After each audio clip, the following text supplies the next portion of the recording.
Hay una paradoja en el amor que nadie te prepara para entender. Una paradoja que cuando la experimentas por primera vez, produce una confusión tan profunda que muchas personas pasan años, a veces décadas, sin poder nombrarla con claridad, aunque la estén viviendo con una intensidad que les consume. Es la paradoja de las personas que más te aman, siendo a veces las que peor te tratan. No los extraños, no los enemigos, las personas que genuinamente, profundamente, de manera real, te quieren. La madre que te critica con una dureza que ningún extraño se permitiría porque te quiere demasiado para dejarte ser mediocre. La pareja que explota de maneras que nunca explota con nadie más porque contigo se siente suficientemente segura para mostrar lo que esconde ante el mundo. El amigo que te dice las verdades más dolorosas con una franqueza que a veces duele más que las mentiras porque te respeta demasiado para protegerte de la realidad. El padre que impone estándares tan altos que a veces se sienten como crueldad porque su amor tiene la forma de prepararte para un mundo que no va a ser gentil contigo.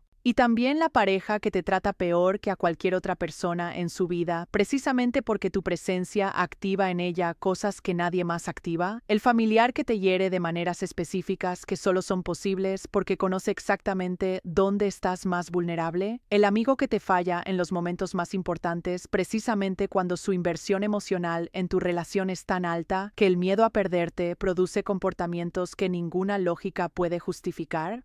Hoy vamos a explorar esta paradoja con la profundidad que merece, no para justificar el maltrato, nunca para justificarlo, sino para entender los mecanismos psicológicos reales que producen este fenómeno, que es tan universal que prácticamente todo el mundo lo ha experimentado de un lado u otro de la ecuación, porque entenderlo no solo te ayuda a navegar las relaciones donde ocurre, te ayuda a entender algo sobre ti mismo que puede ser una de las comprensiones más importantes de tu vida relacional. Empecemos con la psicología del apego, porque es imposible entender esta paradoja sin entender cómo funciona el sistema de apego humano y lo que produce en las personas cuando ese sistema está activado de manera intensa. El apego es el sistema neurobiológico que evolucionó para mantener la proximidad entre los seres humanos y sus fuentes de seguridad y cuidado. Es el sistema que en la infancia nos mantenía cerca del cuidador que nos protegía y que en la vida adulta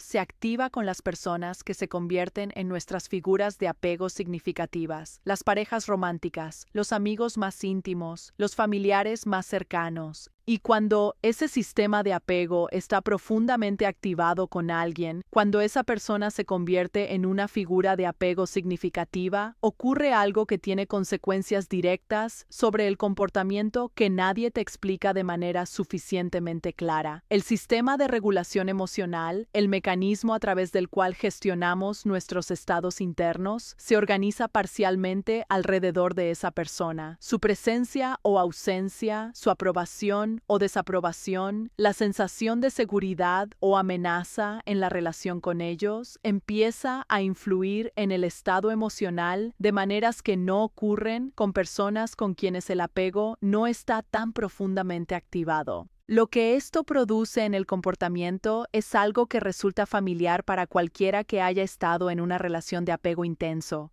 Produces tus mejores comportamientos con personas que te importan menos porque la relación con ellas no activa el sistema de regulación emocional de la misma manera. Y produces algunos de tus peores comportamientos con las personas que más te importan porque la relación con ellas activa exactamente ese sistema de manera tan intensa que cuando hay amenaza percibida, cuando hay miedo, cuando hay inseguridad, los mecanismos de defensa y de regulación que emergen son los más primitivos y los más imperfectos de tu repertorio. El psicólogo John Bowlby, que desarrolló la teoría del apego, documentó algo que es directamente relevante aquí. El sistema de apego, cuando está activado, produce lo que él llamó comportamientos de proximidad, comportamientos diseñados para restablecer la cercanía con la figura de apego cuando esa cercanía se siente amenazada. Y esos comportamientos de proximidad no siempre son los más elegantes ni los más conscientes considerados ni los más funcionales. A veces son exactamente lo contrario, porque emergen desde el sistema más antiguo y más primitivo del cerebro, el sistema diseñado para la supervivencia inmediata, no desde el sistema más sofisticado diseñado para la gestión de las relaciones complejas. El resultado es la paradoja que exploramos hoy. La persona que más te importa activa en ti el sistema de apego con más intensidad.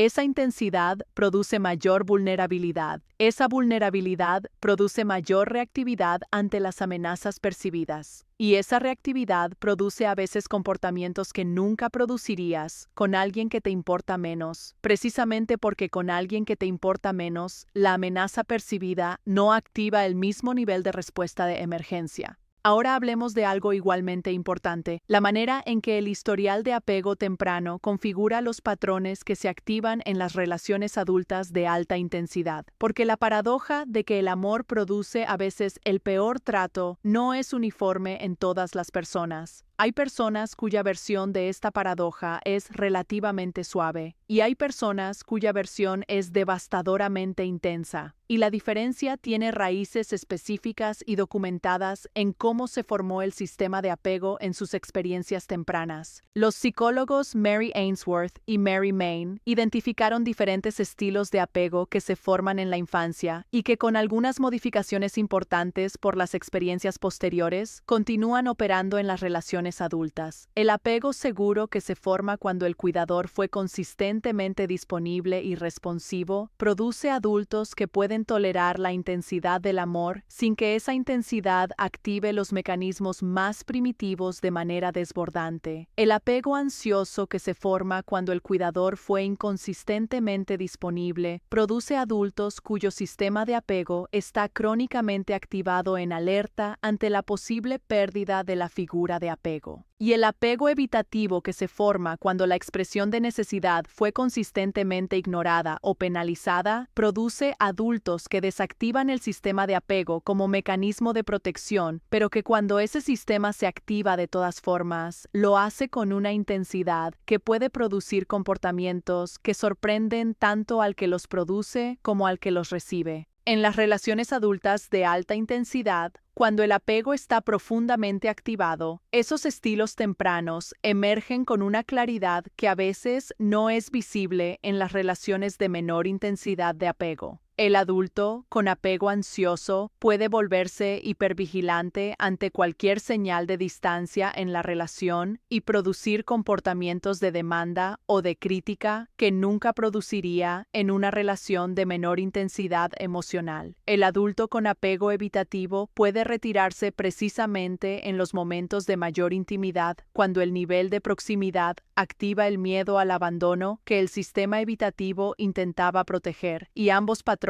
aunque tienen orígenes completamente comprensibles y aunque son producidos por personas que genuinamente aman, producen en la práctica exactamente la paradoja que estamos explorando, el peor comportamiento en las relaciones de mayor amor. Pero hay algo más en esta paradoja que trasciende la psicología del apego y que toca algo igualmente fundamental sobre la naturaleza humana. La familiaridad produce un tipo específico de libertad que la distancia social no permite. Y esa libertad, aunque tiene dimensiones extraordinariamente hermosas, también tiene dimensiones que producen el fenómeno que estamos explorando. Con las personas con quienes tienes distancia social, con los compañeros de trabajo, con los conocidos, con los extraños, hay un regulador de comportamiento que opera de manera constante. La conciencia de que la relación es frágil, de que la otra persona tiene la opción de retirarse completamente si tu comportamiento excede ciertos límites, produce una modulación del comportamiento que mantiene las interacciones dentro de rangos que son generalmente más considerados y más controlados. Con las personas con quienes tienes el tipo de intimidad que produce el amor profundo, ese regulador se relaja. Y en esa relajación hay cosas extraordinariamente valiosas. La capacidad de ser completamente tú mismo sin la modulación de la presentación.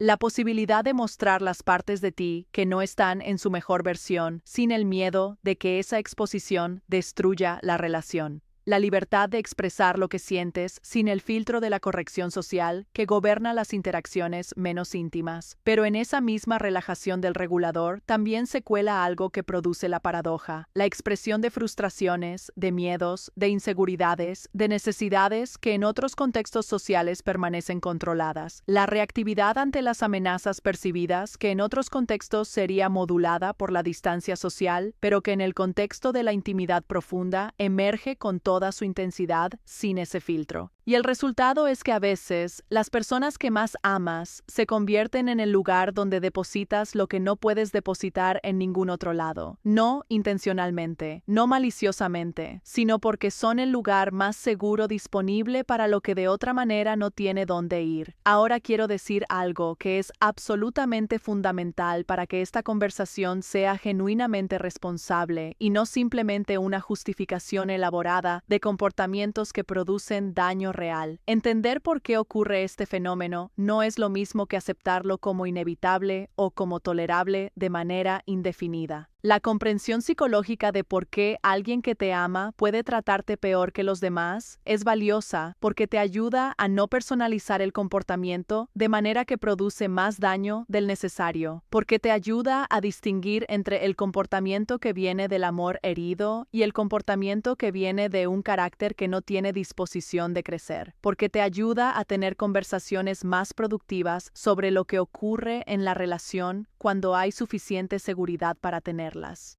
Pero no te libera de la responsabilidad de proteger tu propio bienestar. No convierte el daño en algo que debes aceptar simplemente porque viene envuelto en amor.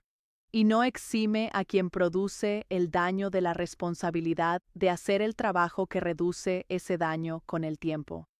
En la segunda parte vamos a explorar cómo navegar esta paradoja en la práctica, cómo distinguir entre el comportamiento que viene de las heridas del amor y el comportamiento que viene de un patrón que no va a cambiar sin trabajo genuino, cómo tener las conversaciones que esta dinámica requiere y algo que es igualmente importante, cómo reconocer cuando eres tú quien está produciendo esta paradoja en las personas que más amas y qué hacer con esa comprensión. Quédate, porque lo que viene ahora es donde el entendimiento se convierte en transformación. Aquí estamos, en el territorio donde el entendimiento se convierte en transformación. En la primera parte exploramos la psicología profunda detrás de una de las paradojas más universales y más desconcertantes de la experiencia humana. Las personas que más nos aman, produciendo a veces los comportamientos que más nos duelen. Entendimos el sistema de apego y cómo su activación intensa con las figuras más significativas produce exactamente la vulnerabilidad y la reactividad que generan los comportamientos más imperfectos. Exploramos cómo los estilos de apego formados en la infancia emergen con claridad en las relaciones adultas de mayor intensidad emocional y establecimos algo que es fundamental para que esta conversación sea responsable. Entender por qué ocurre este fenómeno no es aceptarlo como tolerable de manera indefinida. Ahora vamos al territorio práctico, a cómo navegar esta paradoja con la sabiduría que merece, a cómo distinguir entre lo que requiere comprensión y lo que requiere límites, y a cómo reconocer cuando eres tú quien produce esta dinámica en las personas que más amas. Empecemos con la distinción más importante de toda esta segunda parte, la distinción entre el comportamiento que viene de las heridas del amor y el comportamiento que viene de un patrón que no va a cambiar sin trabajo genuino, porque esta distinción determina completamente la respuesta correcta a lo que estás experimentando. El comportamiento que viene de las heridas del amor tiene características específicas que lo distinguen cuando se observa con honestidad. Es contextual. Aparece principalmente en los momentos de mayor activación del sistema de apego, cuando hay miedo a la pérdida, cuando hay inseguridad sobre la solidez de la relación, cuando la persona está bajo un nivel de estrés que comprometió su capacidad de regulación. No es el modo de operación constante, sino la expresión de estados específicos que tienen detonadores identificables. es inconsistente con el carácter general de la persona. La misma persona que en un momento de activación intensa del apego produjo un comportamiento que te dañó, es también la persona que en otros momentos muestra capacidad de consideración, de empatía, de cuidado genuino hacia ti. La imperfección coexiste con la bondad de una manera que no permite reducir a esa persona a solo sus peores momentos. Y crucialmente, está acompañado de algo que es el indicador más importante de todos. Está acompañado de la capacidad de reflexionar sobre ese comportamiento cuando el estado emocional que lo produjo ha pasado, de reconocer que algo en lo que hizo o dijo no estuvo bien, de mostrar, aunque sea de manera imperfecta, la disposición de entender qué lo produjo y de hacer algo diferente la próxima vez. El comportamiento que viene de un patrón que no va a cambiar sin trabajo genuino tiene características opuestas. Es consistente independientemente del contexto. No aparece solo en los momentos de activación intensa del apego, sino de manera regular en la dinámica de la relación. No hay momentos de reflexión genuina después porque no hay la conciencia de que algo necesita ser diferente. Y cuando se señala el comportamiento, la respuesta no es la reflexión, sino la justificación, la minimización o la inversión del relato donde quien señaló el problema termina siendo el problema. Esa distinción, aunque requiere tiempo y honestidad para ser vista con claridad, es la que determina si la respuesta correcta a lo que experimentas es la comprensión compasiva, la conversación honesta y el trabajo conjunto, o los límites que protegen tu bienestar de algo que no va a cambiar con más comprensión ni con más tiempo. El segundo elemento de esta parte es cómo tener la conversación que esta dinámica requiere, porque una de las formas en que esta paradoja perpetúa el daño es que la conversación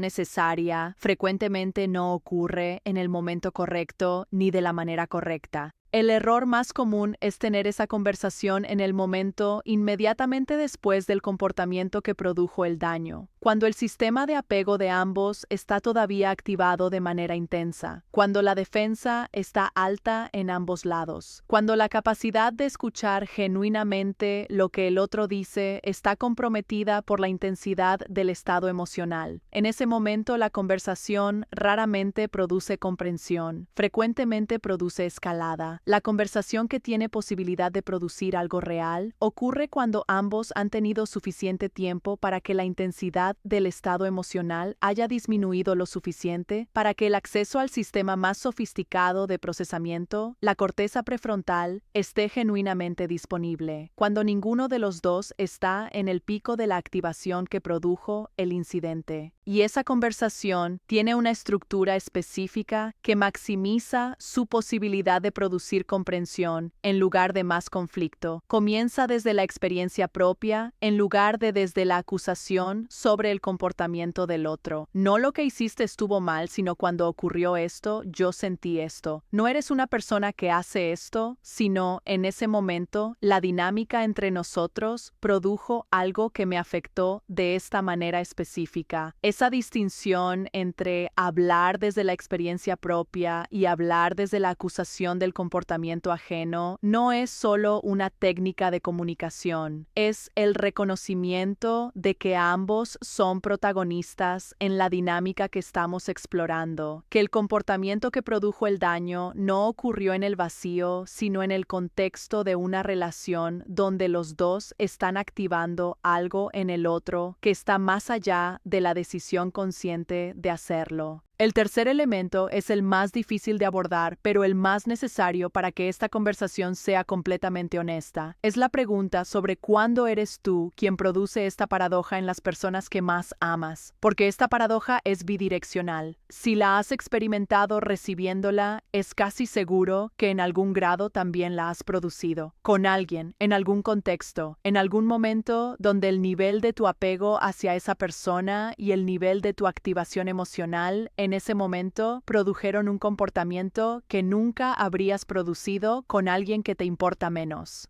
Reconocer eso no es una forma de culpa adicional, Es una forma de comprensión que tiene el poder de transformar la manera en que te relacionas con tus propios comportamientos en las relaciones de alta intensidad, de entender por qué en ciertos momentos con ciertas personas emergen versiones de ti que no reconoces como las que quieres ser, y de hacer el trabajo que reduce la frecuencia y la intensidad con que esa versión emerge. Ese trabajo tiene varias dimensiones. La primera es el autoconocimiento de cuáles son tus detonadores específicos, qué situaciones, qué comportamientos, qué dinámicas en las relaciones de alta intensidad activan en ti el sistema de apego de manera que compromete tu regulación emocional, no en abstracto, sino específicamente los momentos donde la sensación de ser ignorado produce la crítica que no querrías haber dicho. Los momentos donde la sensación de no ser suficientemente valorado produce la retirada que daña la relación. Los momentos donde el miedo al abandono produce el comportamiento que precisamente produce distancia. La segunda dimensión es el desarrollo de la capacidad de reconocer cuando estás en ese estado antes de actuar desde él en lugar de después, porque la mayoría de los comportamientos que producen daño en las relaciones de alta intensidad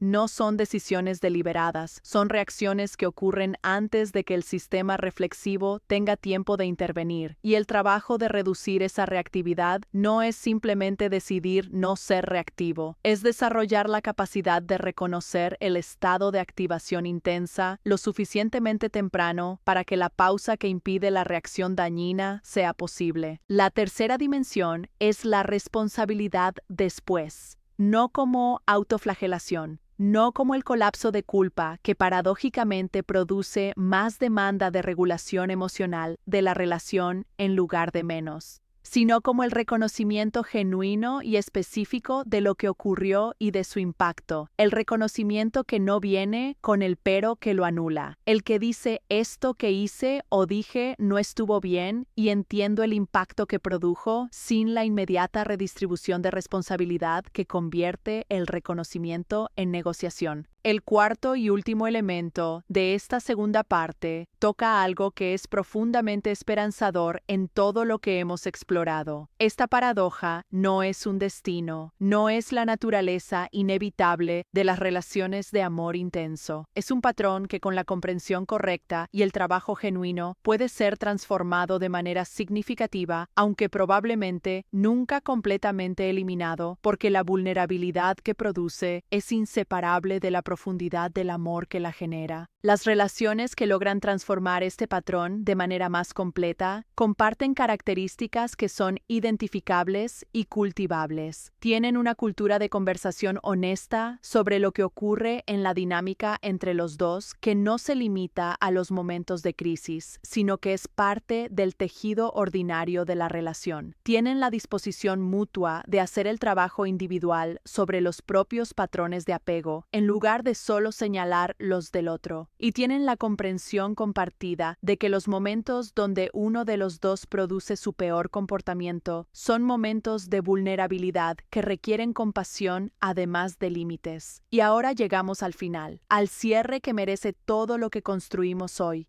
Imagina el fuego, no el fuego destructivo que consume todo lo que encuentra, sino el fuego contenido en el hogar. El mismo elemento que puede quemar la casa es el que calienta el hogar. La diferencia no está en el fuego mismo, está en el recipiente que lo contiene, en la estructura que permite que su calor sea lo que ilumina y no lo que destruye. El amor intenso es ese fuego, la misma intensidad que produce los momentos de mayor conexión y mayor belleza en tu vida relacional, es la que cuando no tiene el recipiente adecuado, produce los momentos de mayor daño, no porque el amor sea el problema, sino porque el recipiente que lo contiene, la estructura de regulación emocional, la capacidad de tolerar la vulnerabilidad sin desbordarse, el trabajo sobre los propios patrones de apego, todavía está siendo construido. Y construir ese recipiente es el trabajo más importante que cualquier persona puede hacer en su vida relacional, no para apagar el fuego, para contenerlo de manera que su calor sea lo que define la relación, no sus momentos de desbordamiento. El amor que te trata bien no es menos intenso, es un amor que tiene el recipiente suficientemente sólido para que la intensidad